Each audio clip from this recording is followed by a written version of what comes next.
Hello, you beautiful people, and welcome back to the 16th episode of the West Ham Save. So, let's talk about where we left off. Actually, very quickly, on the finances. We're currently overspending on the wages. We can't change that for some reason. We've done very well in finances. We'll talk about the outgoings and ingoings of transfers and what may be coming next. But first, let's talk about the results. So, we left off with this 2-1 victory against Crystal Palace. We then would beat Brentford, also 2-0. Chelsea 3-0. 4-1 Forest, 3-2 Manchester United, 5-0 Swansea, 1-0 Liverpool, and a 3-1 against Newcastle. And during the run of this, we had a great set of performances from Tammy. Goals there, goals there, goals there, and then he would stop scoring just as the Swansea game comes in. We'll explain why. But yeah, he was on a great run of form, he really was. And overall, the team on a very good run of form. A loss to Manchester United 3-2, a hat-trick from Alejandro Garnacho. We would also, again, go from Tammy.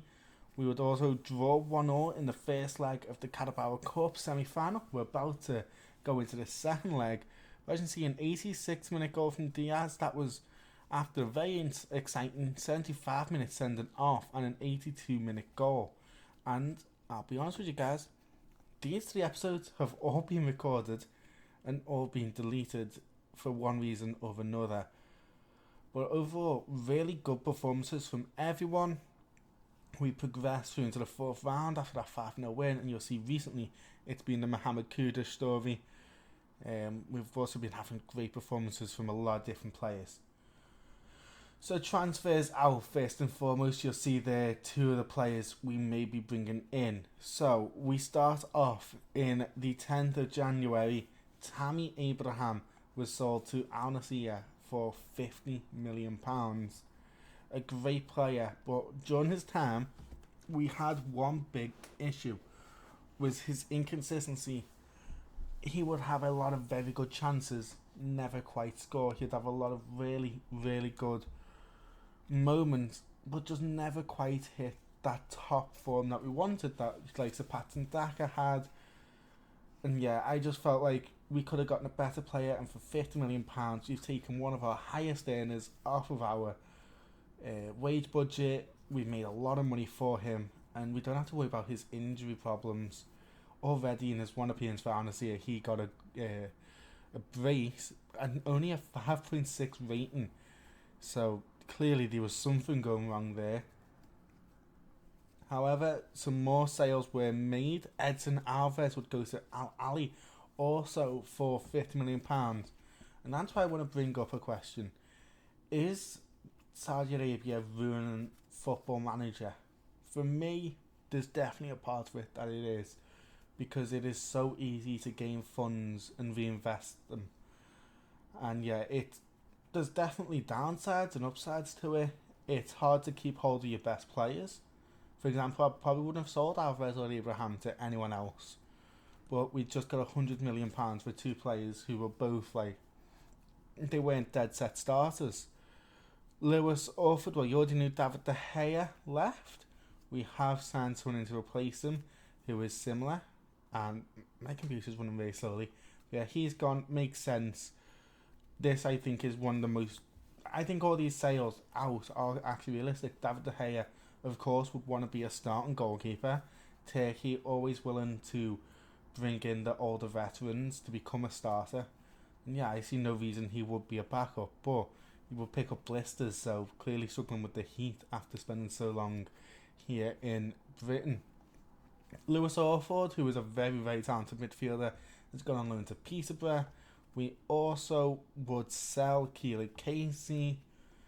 And the last 2 ones, both loan deals. Maxwell Cornet has headed to Bournemouth. Makes complete sense. He had moments of very good here at West Ham, but he also he never quite got the system. He was always going to be one of those guys out on the peripheries, never fitting in. And Saeed Benrahma had a horrific season this year. The season before he was solid, if not amazing, but this year he's just not hit those same heights. And by getting him out of the registration, we can really sign in some strong hitters. So Tammy and Edson have both gone out for big money. De Gea has gone for first team football, as has Benrahma, Cornet and Casey. So who have we brought in to replace them? Well, so far we've only signed 2 players. Joe Hart has headed to join from Celtic for £600,000 as our replacement for David De Gea. He's on pretty much the same wages. He will possibly be retiring at the end of the season. That is his plan at least. But good to have a veteran sort of figure in the dressing room. I think he could be very important. Likely will not make a single appearance for us, but it's just fun to have him back after his so-and-so season all those years ago. He has returned now 7 years on. And we also have signed Brahim Diaz for less than £10 million, and this could be a big signing. We have been a team very good at bringing out the best in players teams thought weren't quite going to hit their potential. He had a couple of very good seasons at AC Milan. He's been unable to break into the side at Real Madrid without making a single appearance. He has now joined us permanently, not a loan deal, a permanent deal. And yet, maybe some of these stats aren't perfect, but they're better than both of the players who've just been sold.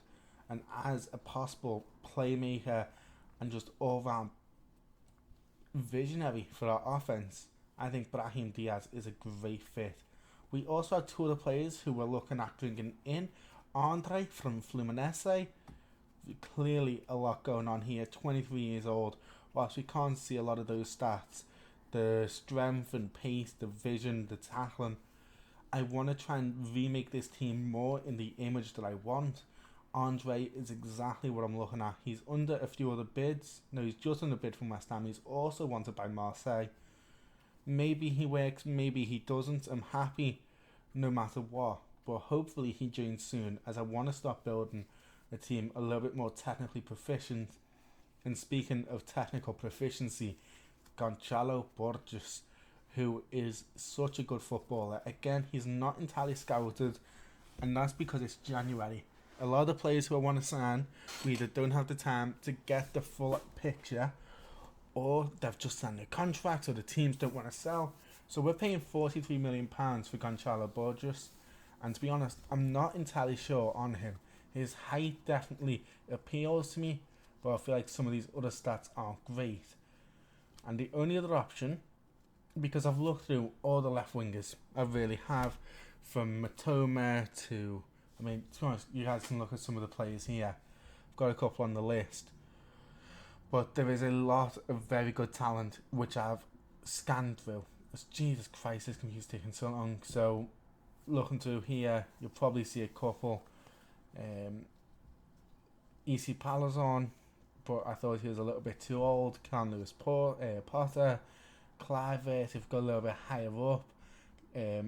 Estanias Pedrola is on the shortlist, but he's just joined Sampdoria. He's not going anywhere, I don't think.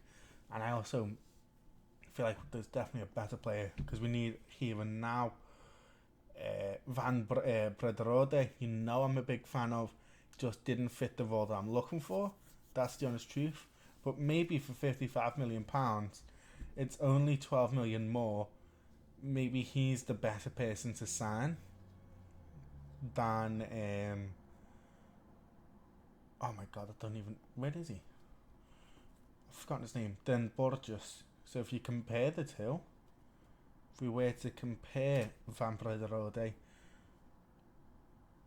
and see, we've not got enough knowledge on the stats, but he's better. Like, he's a possible better dribbler, probably around the same levels. Like, a lot of these key stats, they're around the same level. It's the finishing that Brederode is better at. And let's talk about the tactic, because maybe it's a better idea to get a finisher, because the team is different. Come on, take us into the team. Here we go. So this is the side, and you see we don't actually have a left winger right now, but the squad looks along the lines of Trubin, Aitnori, Aguirre, Tadibo, Soufal, Souček, Ward-Prowse, Hayden Hackney, Edwards, Kudish, and of course, when he's back, because he's going to suspend Jab Bowen, Jeremy Doku, who had a pretty good run of form for one game. Doesn't really count as a run of form, but he did score in the game against Fulham, I believe it was. Swansea? No. Yeah, he did score 21st minute against Swansea. Picked up an injury just when I thought maybe things were starting to turn around for him. So that's not great. He's still out injured. Patson Daka also injured in the game against Newcastle. So we've got Kudus actually playing as an up front striker. That's the goal for now at least. I don't see that changing. He really does fit this role and he has gotten a fair few goals in it. But yeah, we have a very, very minimal squad. Thankfully, this is a big one I was worried about. Scott McTominay is back in the squad. Hackney doesn't have to start. Emerson can fill out the 20. But John Clare Todibo, I forgot Todibo got sent off. So there's a couple options. We're going to stick with Mavropanos for right now, though he is wanted and he wants to leave. But he's wanted on loan. So Mavropanos is going to start alongside Aguirre. We drew 1-1 in that first game. The squad is arguably a lot stronger as João Mario comes back into the lineup. I'm confident, and it's going to be a debut game for the no longer young, but coming into his prime, Brahim Diaz, and he will pick up the number 18. There's not really a good number there for the left winger. Come on. We've struggled against Liverpool and Manchester United. They are our two bogey teams without a question. Are we going to be good enough to finally get that win? There's only one way to find out. And so the team we're going to be facing is this. Calvin Kelleher does start. Emerson Royal, Gomez, Kanate, Shimikas forms the traditional back four. Gravenberch and Jones. Maybe Elliott as a midfield three. I feel like Elliott might be in the number 10 role. Bargi, Diaz and Hapo. So no traditional striker. Cody Hapo, the captaincy armband, you can expect he's going to be up front. But this squad, it's not quite the elite level you'd expect with Liverpool. I'm just thinking, like, they're great names, but not so much in terms of, you know, how it works. So it is a traditional 4-3-3 that we'd expect of Liverpool. Hapo's up there. Maybe the plan is for him to play in the false 9 role, the Bobby Firmino-esque. Jesus, this computer's bouncing everywhere. If it continues like this, I'm hoping it's going to settle into itself. If it continues like this, I'll have to pause because there's no way I can record. Okay. We're going to pause on... No, let's at least let this finish out. Kudus scores. 1 minute 30 seconds in, Mohamed Kudus scores, and now it's started to equal itself out. It needed a second to pause, maybe. No, it's still jittering. Don't ruin this. This is a huge moment. We take the lead straight away. Why is my computer looking right? We're going to go 2D. Hopefully this is a little better. Hopefully the 2D works. I just want to get through this episode and then I'll try and reset my computer, delete some stuff. I don't know what's going on with you, mate. But look, it's running a little smoother now. 2D Classic for the win. I don't know whether I'm going to title this as Saudi Arabia ruining FM or 2D for the win. Come on. Balls launched forward. We're going to pretend. We're going to make up what he's doing. Rooney Bargi dribbling. He's doing really cool step overs. Rooney Bargi cuts to the cross. Or does he go for goal? Oh, he kind of picked in between. Didn't have a full idea of what he wanted to do. And that is very fortunate. So Liverpool clearly forced to try and adapt their team, maybe playing a weaker squad, but in a semi-final second leg, you shouldn't be doing that. And we are most certainly going to be trying to take the lead here. João Mario back to James Ward-Prowse, finds Marcus Edwards, could go for goal, does, and he scores past Calvin Kelleher, whom I'm a big fan of, but currently he is on the ropes. He's looking like a young...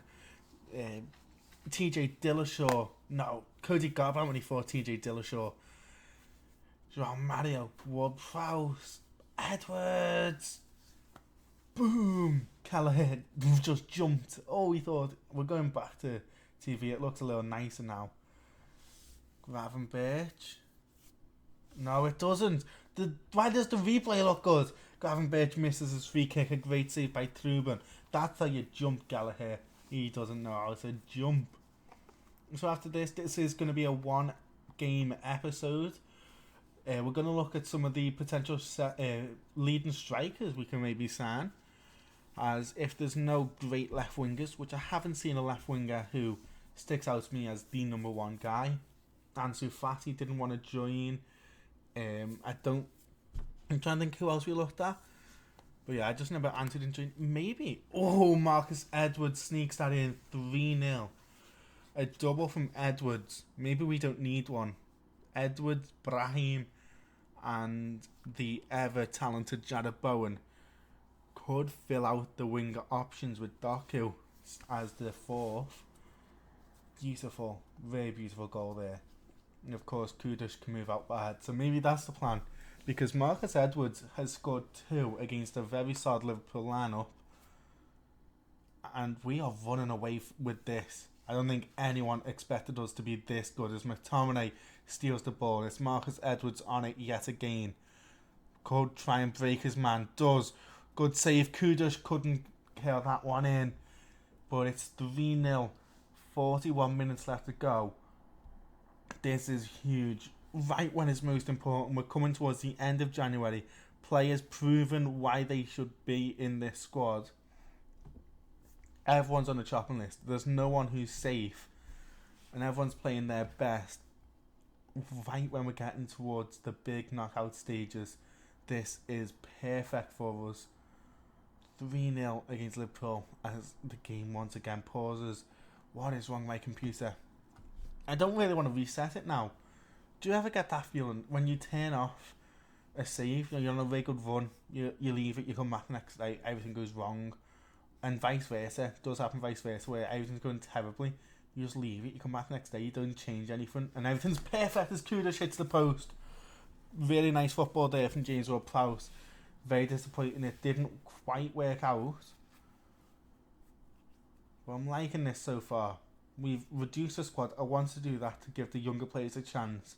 And you're going to get to see a little bit of that now as we are going to make a fair substitution. I should not have gone into the tactics menu. So Flynn Downs into the side. I don't want to risk Nori.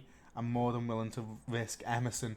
He has a little bit of a knock, but he's going to come in for the last 40 minutes to try and be a little bit more of a steady head.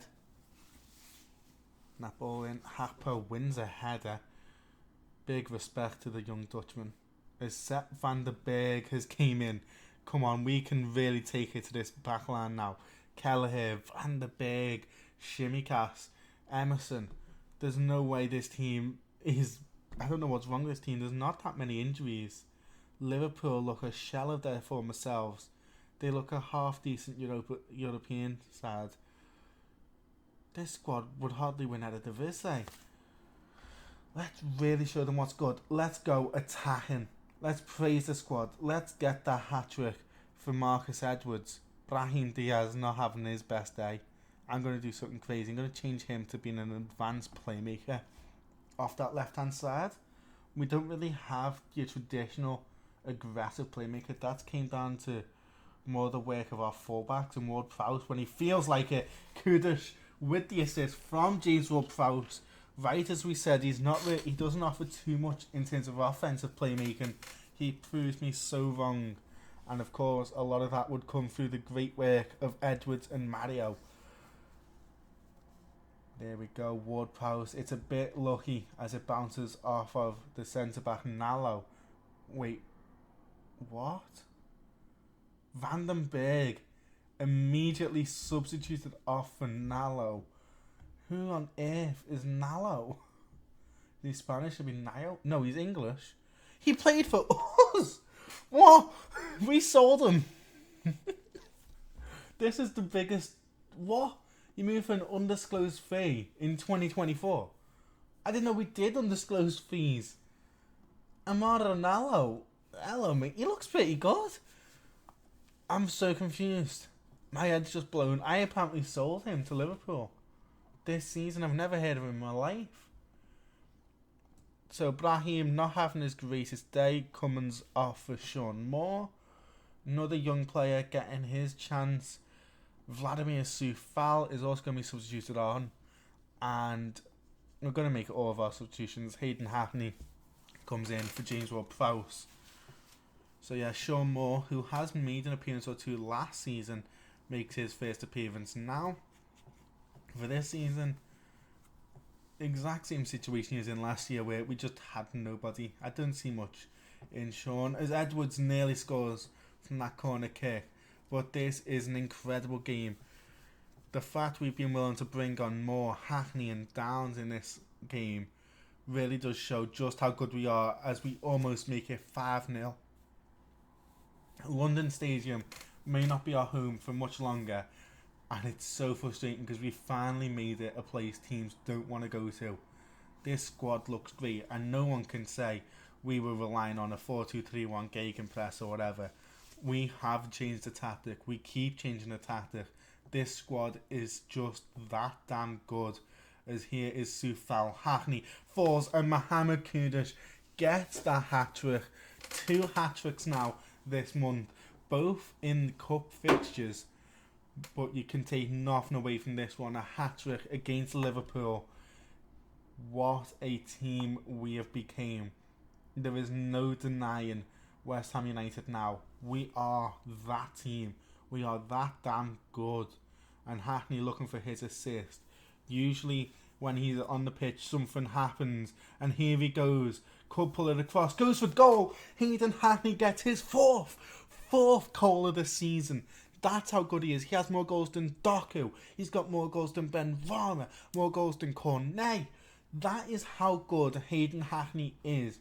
Not even a starter. Barely an off the bench player at times. But Hayden Hackney makes it 6-0. Whenever he plays, something good happens. There's a reason I was more than willing to let him start in this midfield.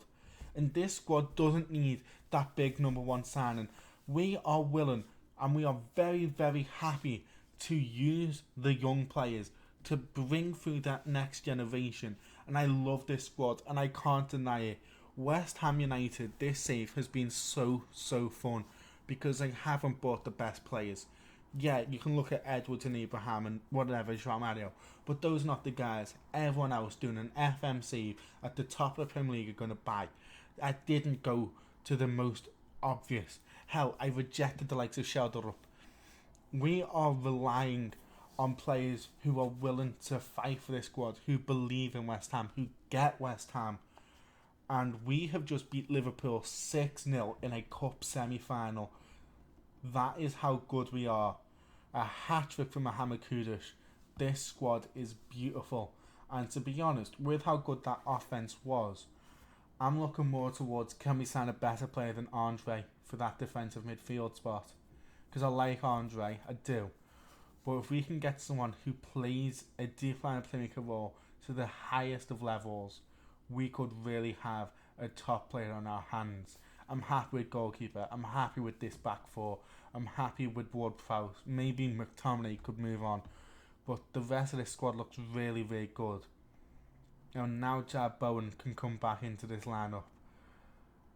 So it will be Hayden Hackney back in the squad. But Jared Bowen's back. Edwards is on that right hand side. Look at that. 8 goals, 4 assists to 10 and 10. 14 and 5. 4 and 15. Where's McTominay? 5 and 5. 5 and 2. Bloody hell. 4 and 2. This squad is so unbelievably good. There's no questioning. We've got a really good squad. Oh yeah, that's one. So I was smart enough to set up one of these. It's a short list for basically failed signings. Patrick Berg was going to be the option for our defensive midfield. Again, you can clearly see the ideas we had. PSG decided they wanted him. Lamine Yamal was the guy, not Ansu Fati. Lamine Yamal I wanted to sign because he does want to leave. But we can't bring him in. And they're not willing to negotiate at all. We also wanted Ismail Benacer. I don't know why it wasn't able to work. Oh yeah, it must have been something with the contract. But for 43 million, he nearly joined. Since the current shortlist, not all that much has changed. If you see any new players, tell me. Oh yeah, Harry Maguire might be joining on a free next season. Meish Hilgers over at Real Madrid's an option for a new centre-back. Very cheap, 17 million.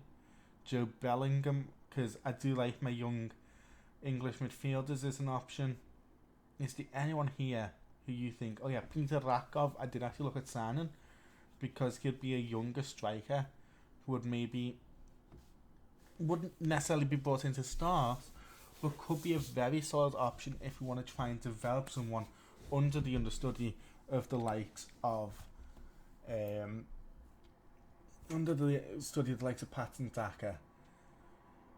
Mads Bidstrup, again, more that traditional defensive midfield roles. He might be the better option than Andre. He's having a couple really good seasons, formerly of Brentford, so he'll have a decent idea of England. Maybe Mads Bidstrup, I love the work rate. I would like a little bit more strength, but if we could play him as sort of a half-back role, which is what I'm looking at, I do like it. So maybe it could be the sign of Mads Bidstrup. Anyway, thank you all for watching. Tell me who you think I should sign. We will be back for the final game of January Karabag.